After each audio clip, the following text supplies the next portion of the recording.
नमस्कार, Covid response team Delhi की तरफ से आप सभी का स्वागत है। हम जीतेंगे पॉजिटिविटी अनलिमिटेड की व्याख्यान श्रृंखला में आज हम सभी को आध्यात्मिक गुरु श्री श्री रविशंकर जी महाराज का मार्गदर्शन मिलने वाला है। गुरुदेव श्री श्री रविशंकर जी महाराज आर्ट ऑफ लिविंग के संस्थापक, मानवतावादी और आध्यात्मिक गुरु हैं। गुरुदेव ने अनेक देशों की यात्रा करते हुए नैतिक लीडरशिप, भ्रष्टाचार का विरोध, विवाद समाधान, पर्यावरण और प्रकृति की देखभाल करते हुए शांति और वैश्विक रूपांतरण की प्रेरणा देते हैं। हम जीतेंगे पॉजिटिविटी अनलिमिटेड की व्याख्यान श्रृंखला में हम श्री श्री रविशंकर जी से अनुरोध करेंगे कि वह हम सभी का मार्गदर्शन करने की कृपा करें।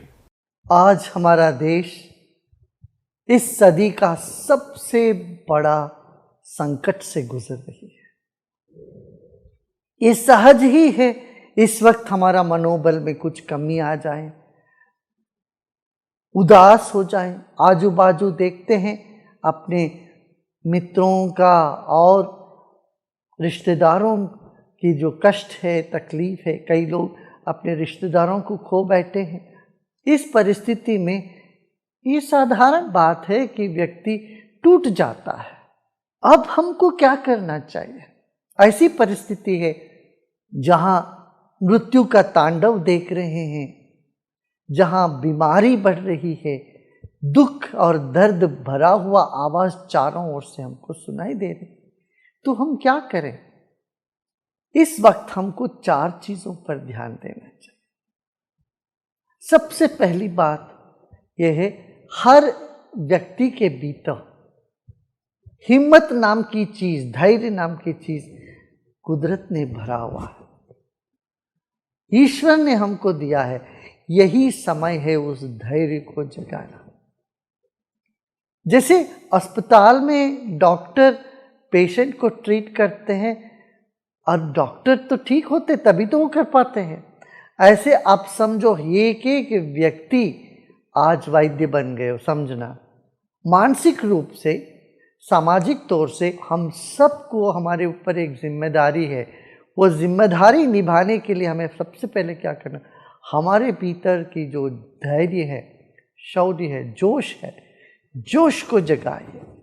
जोश को जगाने से उदासीपन अपने से दूर हट जाएगा और यही समय है वो जोश जगाने का और होश संभालने का। दूसरी बात है होश संभालना। होश संभालने से हम भावुकता में आके बह नहीं जाएंगे, जिससे हम बाद में अफसोस करते रहेंगे। जब भी भावुकता से हम बह जाते हैं, बाद में अफसोस होता है। इसलिए दूसरी बात यह है कि हम अपना होश संभालें। अपना दुख तो बड़ा है ही, मगर जब हम दूसरों के साथ देखते हैं उनका दुख हमसे भी बड़ा है, तो इससे भी हम सेवा प्रवृत्ति में लगने का सहज ही प्रेरित हो जाएंगे। तो सबसे पहली बात क्या है, अपने भीतर का जोश जगाएं, धैर्य को बनाए रखें।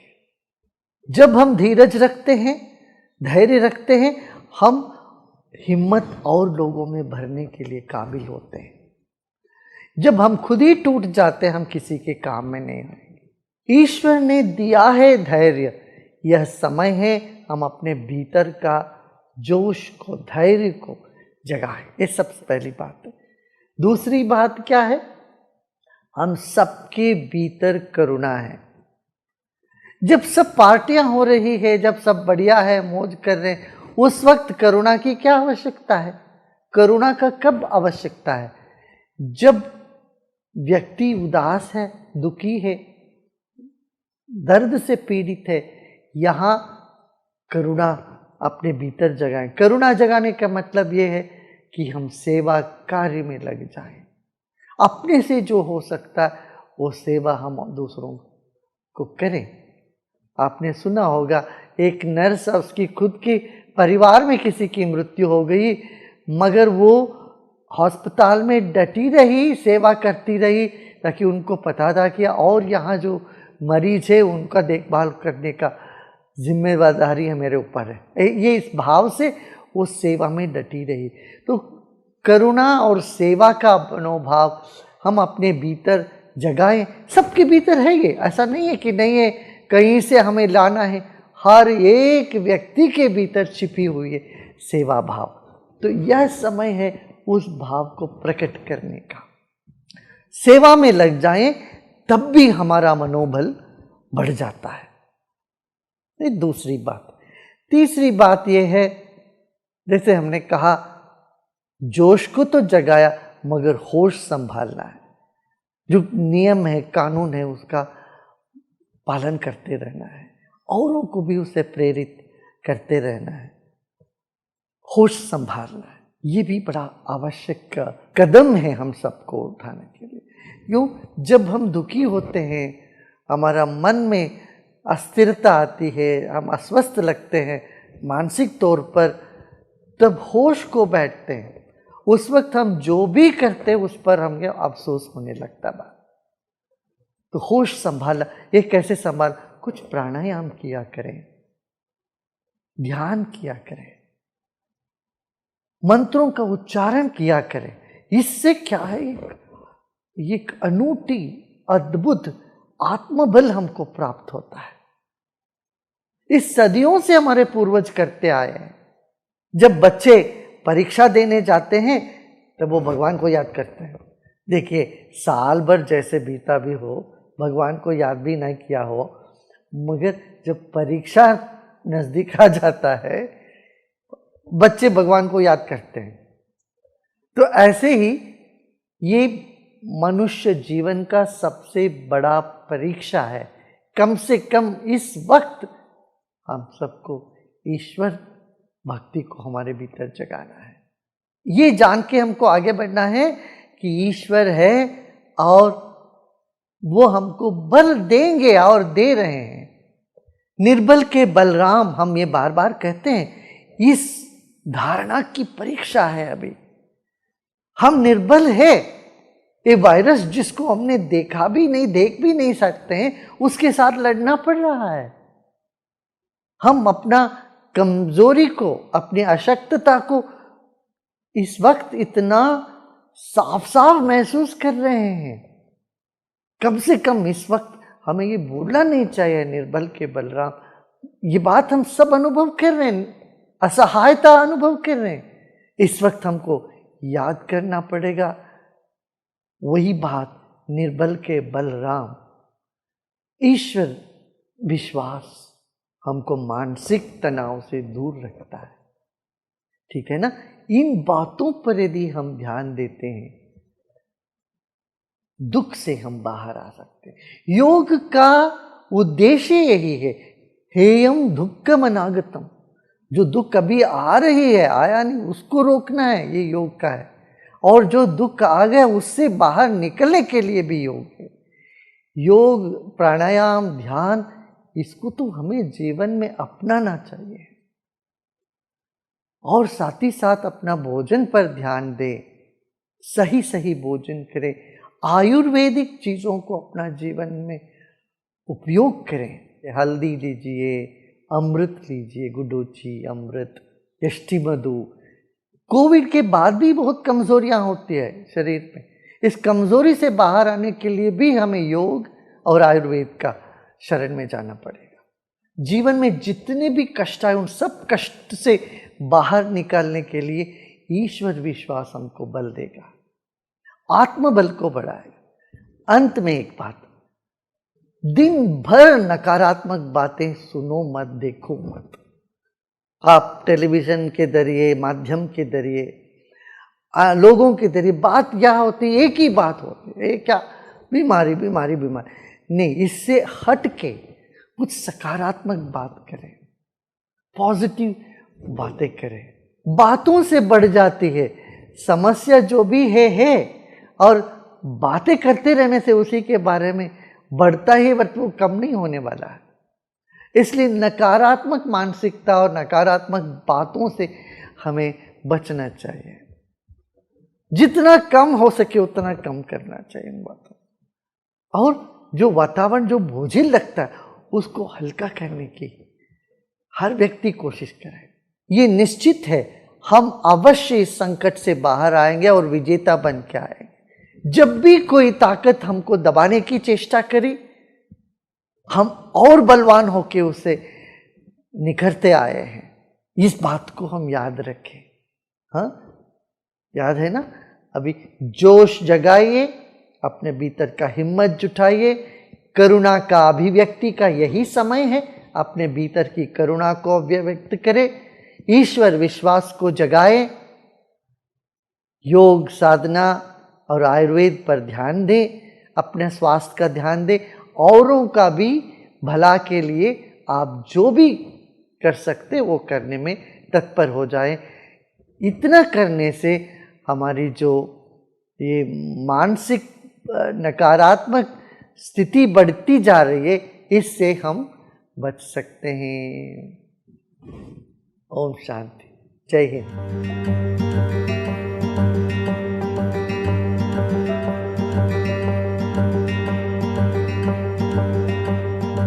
हम जीतेंगे पॉजिटिविटी अनलिमिटेड की व्याख्यान श्रृंखला के क्रम में आज हम सभी को भारतीय परोपकारी उद्योगपति विप्रो लिमिटेड के चेयरमैन श्री अजीम हाशिम प्रेम जी का मार्गदर्शन मिलने वाला है। भारतीय आईटी उद्योग जगत के प्रसिद्ध व्यक्तित्व अजीम हाशिम प्रेम जी के विप्रो लिमिटेड के अध्यक्ष हैं। आपकी छवि एक परोपकारी भारतीय उद्योगपति की है। 2001 में प्रेम जी द्वारा स्थापित गैर लाभकारी संगठन वर्तमान में कर्नाटक, राजस्थान, छत्तीसगढ़, पुडुचेरी, आंध्र प्रदेश, बिहार और मध्य प्रदेश में विभिन्न राज्य सरकारों के साथ साझेदारी में काम कर रहा है। स्कूल शिक्षा की गुणवत्ता और इक्विटी के सुधार करने के योगदान देने के लिए उनके संगठन ने बड़े पैमाने पर ग्रामीण इलाकों में अद्भुत कार्य किया है। अजीम प्रेम जी वित्तीय वर्ष 2020 में सबसे दानवीर भारतीय बने। दिग्गज सूचना तकनीक कंपनी विप्रो के संस्थापक प्रेम जी ने पिछले वर्ष परोपकारियों की सूची में पहला स्थान हासिल किया था। 2010 में उन्हें एशिया वीक द्वारा भारत के 20 सबसे शक्तिशाली पुरुषों में एक चुना गया था। उन्हें 2 बार टाइम्स मैगजीन द्वारा 100 सबसे अधिक प्रभावशाली लोगों में सूचीबद्ध किया जा चुका है। श्री अजीम हाशिम प्रेम जी से अनुरोध है कि पॉजिटिविटी अनलिमिटेड की इस टॉक सीरीज में हम सभी को संबोधित करें। Let me start not with a good morning or good evening, but by sharing the grief of too many of our people who have lost their friends and family in this unprecedented crisis. I wish that all of us have the courage and strength to deal with this tragedy that is still unfolding. In this hour of crisis, I just want to say 3 things. First, we must act with the greatest of speed on all fronts, and these actions must be based on good science. Actions that are not based on science in reality have a detrimental effect on the cause. At the core of the idea of good science is a matter of being willing to accept and confront the truth. So we must confront this crisis, its scale, its spread, and its depth truthfully. Science and truth are the foundation on which we can tackle this crisis and ensure that it is not repeated. Second, in this situation, the country must come together as one. We must drop all our differences, understanding that this situation requires unity of action. Together we are stronger, divided we continue to struggle. Third, we have to be absolutely focused on the plight of the most vulnerable. As it is, the overall situation is heartbreaking, but if we were to look at the villages and those in poverty, it is not only the pandemic, but also the economic effects that are devastating people's lives. All our actions must give vulnerable the priority as they deserve. And also we come out of this crisis, we need to restructure our society and economy such that our country does not have this kind of inequity and injustice. In the end, I can only urge every one of us to come together and do everything we can and more, because the hour demands it. I wish all of you safety and strength.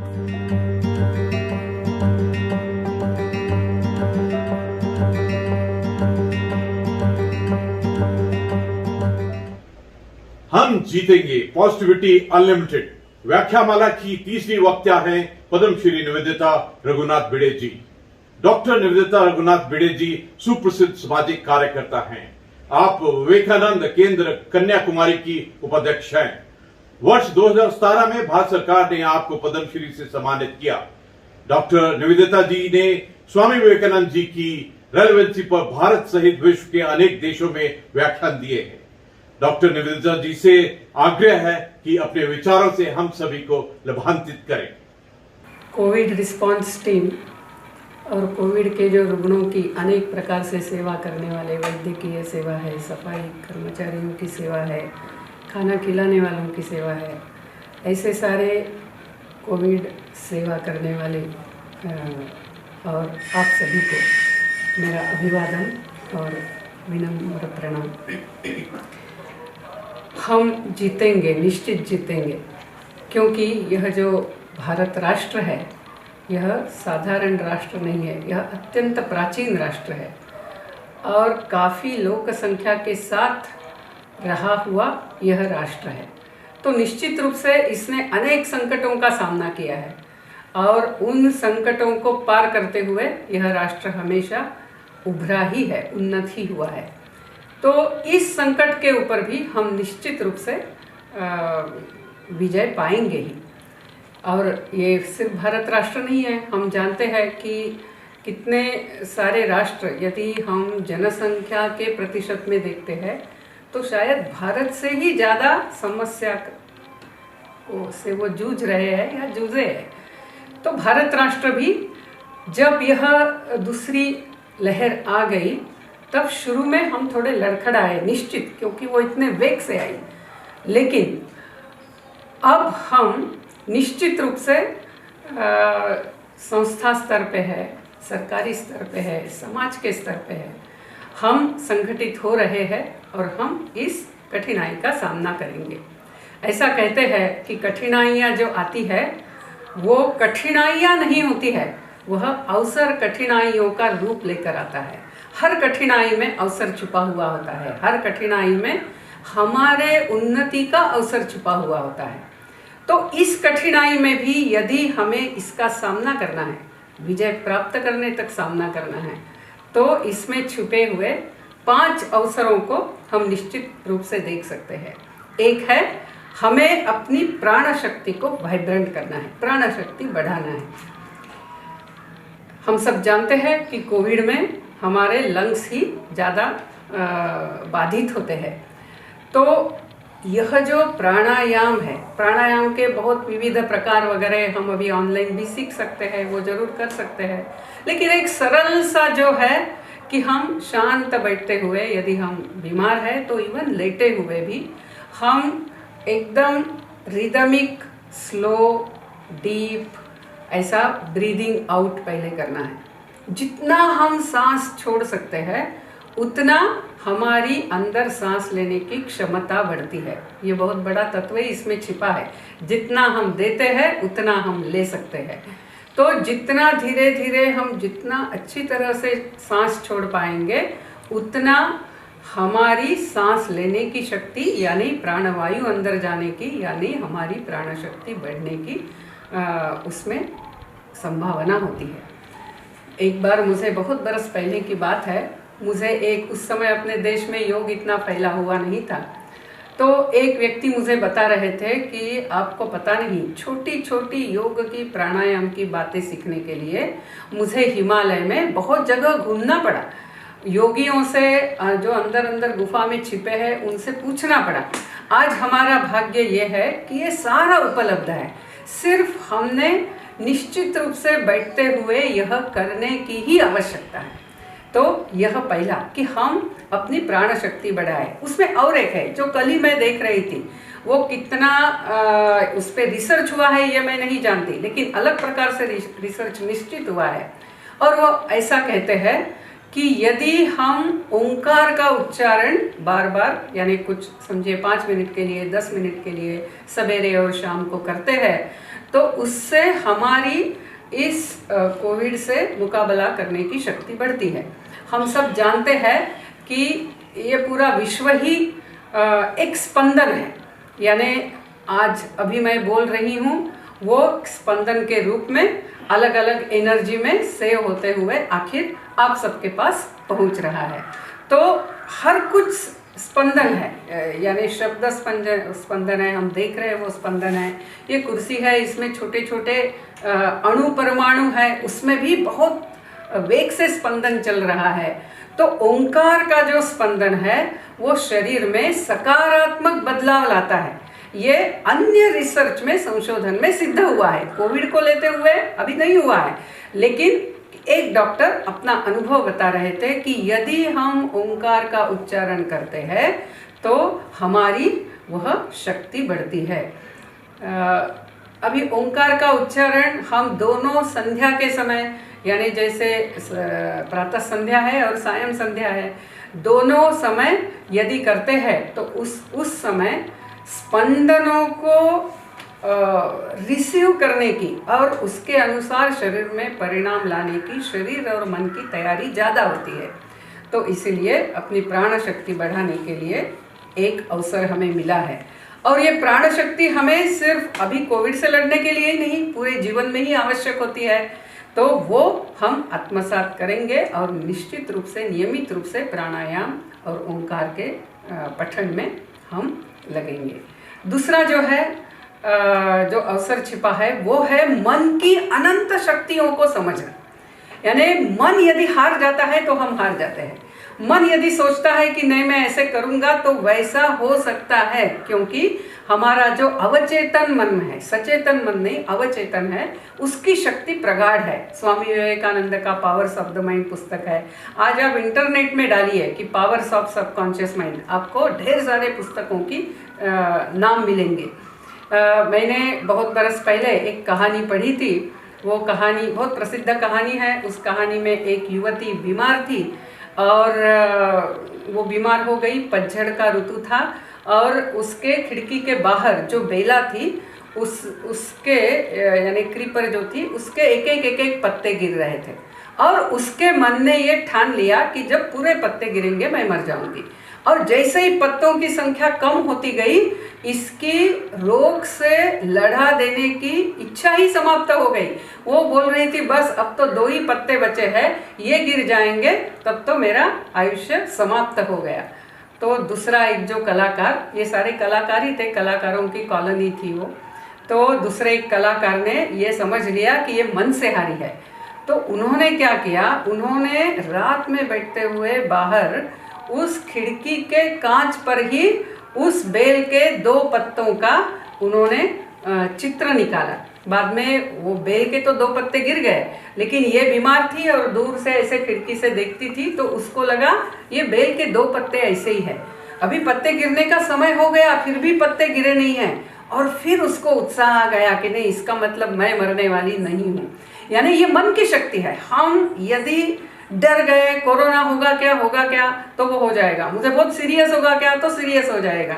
और यानी हम जैसा सोचते हैं वैसा हम होते हैं। तो इसीलिए ये मन की शक्ति बढ़ाना है। तो रोज मैं क्या चाहती हूँ, मैं स्वास्थ्य चाहती हूँ, मैं सबके साथ योग्य व्यवहार करना चाहती हूँ। तो जब ये अवचेतन मन, वो तो हमेशा जागरूक रहता है, सचेतन मन जब शांत होने का समय होता है, यानी निद्रा के पहले, और जब हम सवेरे उठते हैं, हम थोड़ी देर के लिए यदि स्वास्थ्य का सकारात्मक विचार करें, अपने पूरे परिवार का, समाज का, राष्ट्र का, इस पूरे मानव समाज के सामने जो समस्या है उसका सकारात्मक विचार करेंगे तो मन की जो सकारात्मक शक्ति है वो निश्चित रूप से जागृत होगी। तो दूसरा ये हमें अवसर मिला है अपनी मन की शक्ति सकारात्मक कार्यों में लगाने का तरीका प्राप्त करने का। तो ये दूसरा अवसर मिला है। फिर तीसरा जो है कि आज कभी होता नहीं था, हमेशा हर कोई अपने इसमें है, बच्चे अपने पढ़ाई में है, स्कूल में जाते हैं, माँ पिताजी अपने काम में हैं, लेकिन आज हम एक जगह बैठना पड़ रहा है, परिवार एक साथ है।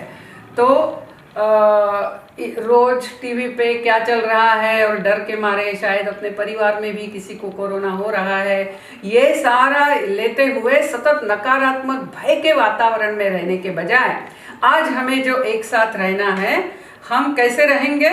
तो यह जो कालखंड है जब हमें एक साथ अंदर ही रहना पड़ा है, वो हमारे बच्चों के, हमारे परिवार के स्मृति में एक अविस्मरणीय ऐसा काल हो। ऐसा प्रयास हम करेंगे। और बहुत ज़्यादा ये टीवी वगैरह कितना कोरोना हो रहा है, कितनी संख्या बढ़ रही है, ठीक है, एक बार देख लिया हो गया। बाकी हमारा समय ऐसे सकारात्मक इसमें लगाना चाहिए। और हम कितने प्रकार से लगा सकते हैं, यानी हम ही जानते हैं कि यदि परिवार तय करता है तो बहुत सारा कुछ हो सकता है। आप ऐसा भी कर सकते हैं कि आप एक नई भाषा सीखने का तय कर सकते हैं, तो सब लोग सीखेंगे। आजकल मोबाइल पे तो सारे ऐप उपलब्ध हैं। हम भाषा सीखेंगे, फिर हम एक दूसरों के साथ एक दिन उसी भाषा में बोलेंगे। ये शुरू कीजिए, हमारा सारा दिमाग अच्छे इसमें लगेगा। हम नई भाषा सीखेंगे। मैंने ऐसा पढ़ा था कि इजराइल में जब सारे जू वापस गए इजराइल स्वतंत्र होने के बाद, तब हिब्रू भाषा कोई बोलता नहीं था, लेकिन एक थे व्यक्ति, वो घर में डिक्शनरी लेकर आए और बच्चे और पत्नी के सामने रखी और बोले आज से हम हिब्रू में ही बोलेंगे। हमें यदि शब्द नहीं आता है तो डिक्शनरी में देखेंगे और बात करेंगे। कोई दूसरी भाषा में बोलेगा मैं सुनूंगा नहीं। और ऐसा हर एक ने किया तो पूरा यानी इजराइल में हिब्रू भाषा बहुत अच्छी तरह से सुधर गई। यानी हम भी कर सकते हैं। हम उत्तर भारत के हैं तो हम दक्षिण भारत की कोई भाषा सीखें, हम दक्षिण भारत के हैं तो हम पूर्व भारत या उत्तर भारत की कोई भाषा सीखें, या हम संस्कृत सीखें, घर में सारे संस्कृत में बोलना सीखें। और ये सारा उपलब्ध है, यानी पूरे परिवार, बहुत आनंद आएगा। सब एक दूसरों के साथ दूसरी भाषा में बात कर रहे। या हम सूर्य नमस्कार करें पूरा परिवार साथ में, और रोज उसको ऐड करें कि एक एक परिवार का कितना हो रहा है, और अपना जो डिस्टेंट परिवार है उनके साथ कंपेयर करें। हम ये भी कर सकते हैं। हम जैसी बच्चों की एज है उसके अनुसार हम बच्चों के साथ उनको कोई नया कला ले सकते हैं। हमें कुछ आती है तो हम उनको सिखाएंगे। पहेलियाँ बुझा सकते हैं, कहानियाँ बता सकते हैं, खेल खेल सकते हैं, ऐसा अनेक कुछ कर सकते हैं। खाना एक साथ मिलके बना सकते हैं, यानी तय करना है आज का खाना सब लोग मिलके बनाएंगे, और फिर उसमें सब लोग एक दूसरों को मदद करेंगे, फिर उसमें और आनंद आएगा। तो आज ऐसा एक साथ रहने के लिए मिला है, तो अरे हम बाहर नहीं जा सकते करके हम रोने वाले होंगे नहीं, क्योंकि कारण का रोना रोने से कभी न कोई जीता है। जो विष धारण कर सकता है वह अमृत को पीता है। तो हमें ये कठिन काल को पचाना आना चाहिए, तभी उसमें जो अमृत छिपा है वो हमें प्राप्त होगा। फिर चौथा जो है अवसर छिपा हुआ वो सेवा का है। यानी आज हम संगठनों के साथ जुड़ते हुए, जो संगठन सेवा कर रहे, मैं क्या सेवा दे सकती हूँ, इसका हम प्रयत्न करें। हम यदि ऐसा कुछ संभव नहीं है मेरे लिए तो ठीक है, मेरे ही कॉलोनी में किसी को कोरोना हुआ है, वो पत्नी हॉस्पिटल में गई है, घर में छोटे बच्चे और उनके सिर्फ दादाजी है, क्योंकि पति भी हॉस्पिटल में गए हैं, ऐसी स्थिति भी हो सकती है। तो हम उन तीनों को खाना बना के रोज देंगे। हम इतना कर सकते हैं। कहाँ कहाँ है, सब जगह सेवा का अवसर उपलब्ध है। मैं क्या करते हुए मैं कैसे करके सेवा दूं, ये हम सोच सकते हैं। और समझिए कि हम ये कुछ भी नहीं कर सकते, तो समझिए मैं पेशेंट ही हूँ और बेड पे लेटी हूँ, मैं कुछ नहीं कर सकती हूँ, ऐसा भी नहीं है। हम सब कुछ कर सकते हैं, हम सारे कुछ न कुछ कर सकते हैं। हम कम से कम रोज एकदम संकल्प लेते हुए याद कीजिए कि कितने लोग वेंटिलेटर पे है, ऑक्सीजन लेवल कम हो रही इसलिए ऑक्सीजन पे है, या बीमार है, उन सब के लिए हम प्रार्थना तो निश्चित रूप से कर सकते हैं। जो जो हमारे जिस भी भगवान को हम मानते हैं उस भगवान की हम प्रार्थना कर सकते हैं। राम रक्षा स्तोत्र बोल सकते हैं, विष्णु सहस्त्र नाम बोल सकते हैं, संकल्प करते हुए, यानी सब अच्छे हो। और प्रार्थना में भी शक्ति है, क्योंकि सब कुछ स्पंदन है, वाइब्रेशन है, तो उसकी जो वाइब्रेशंस होगी और हमें भी एक आनंद मिलेगा कि हाँ, ये सकारात्मक शक्ति के स्पंदन बढ़ने में मेरा योगदान भी था। तो सेवा, यानी सेवा, जैसे स्वामी विवेकानंद कहते हैं कि एक भी छोटा निस्वार्थी कार्य आप करते हैं तो आपका उन्नति का मार्ग ही प्रशस्त होता जाता है। तो आज वो भी अवसर इसमें है। फिर पांचवा यदि हम देखें तो मृत्यु का डर कहीं ना कहीं ऐसा हो गया, क्योंकि हम ज़्यादा भौतिकवादी हो रहे थे, ज़्यादा से ज़्यादा चीज़ें बटोरने में लग रहे थे, उसके पीछे दौड़ रहे थे, और कहीं ना कहीं हम ज्यादा देह बुद्धि में स्थित होने लग गए, यानी मैं यानी कौन, तो ये शरीर, और फिर अभी उसके मृत्यु के डर में हम आ रहे ऐसा लगता है। लेकिन हम ऋषि मुनियों के संतान हैं, हम उस देश की संतान है जिस देश में मृत्यु ये पूर्ण विराम नहीं है, तो मृत्यु ये स्वल्प विराम है। हम मृत्यु को डरने वाले नहीं हैं। इस देश के लोगों को मृत्यु का डर नहीं है। ये जब अलेक्जेंडर को समझा, आप जानते हैं वो डंडामिस की कहानी, जब वो डंडामिस के सामने गए और हाथ में तलवार लेकर बोले कि मैं जगत जेता सिकंदर, मैंने तुमको बुलाया और तुम मुझे मिलने आए नहीं, मैं तुम्हारे शरीर के टुकड़े टुकड़े कर दूंगा। और डंडामिस हंसने लगा। डंडामिस ने हंसते हुए कहा, एक वाक्य में आपने दो झूठ बोले हैं, एक तो आप जगत जेता है नहीं, और दूसरा आप मेरे टुकड़े नहीं कर सकते हैं। आप मेरे शरीर के कर सकते हैं, मेरे टुकड़े नहीं कर सकते हैं। और फिर जब अलेक्जेंडर ने ये समझा कि इस भूमि में मृत्यु का डर नहीं है, फिर ये तो वीर भूमि है, ये तो ऐसा ही कठिनाई के सामने झुकने वाली भूमि नहीं है, ये जब उसको समझा, अलेक्जेंडर सिंधु नदी से ही वापस चला गया। हम सब जानते हैं इस भूमि में हमें मृत्यु का डर नहीं है। और ठीक है, जैसे हम जानते हैं कि एक न एक दिन हर एक को मृत्यु आने ही वाला है, लेकिन इसका अर्थ ऐसा नहीं है कि हम ठीक है चाहे जैसा रहेंगे, जो केयर लेनी है वो लेंगे, हम सामर्थ्य से जिएंगे, हम विजय से जिएंगे, हम योगदान करते हुए जिएंगे, और यदि मृत्यु का समय हो ही गया है तो हंसते हुए हम मृत्यु को झेलेंगे, हम मृत्यु का सामना करेंगे, क्योंकि हमारे देश में मृत्यु का डर नहीं है। जीवन अखंड है। मृत्यु तो सिर्फ जैसे कपड़े बदलते हैं वैसे शरीर को बदलना है।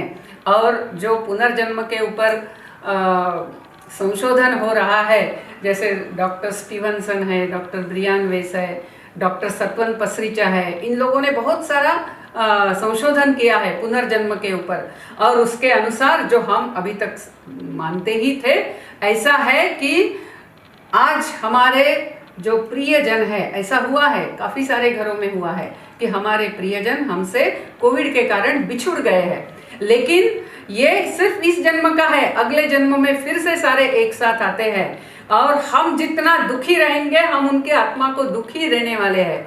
तो जो भी समस्या है, यानी मृत्यु का हमें डर नहीं है, हम मृत्युंजय हैं, और ऐसा आत्मविश्वास से यदि हम इस समस्या का सामना करते हैं तो निश्चित रूप से हम जीतेंगे ही।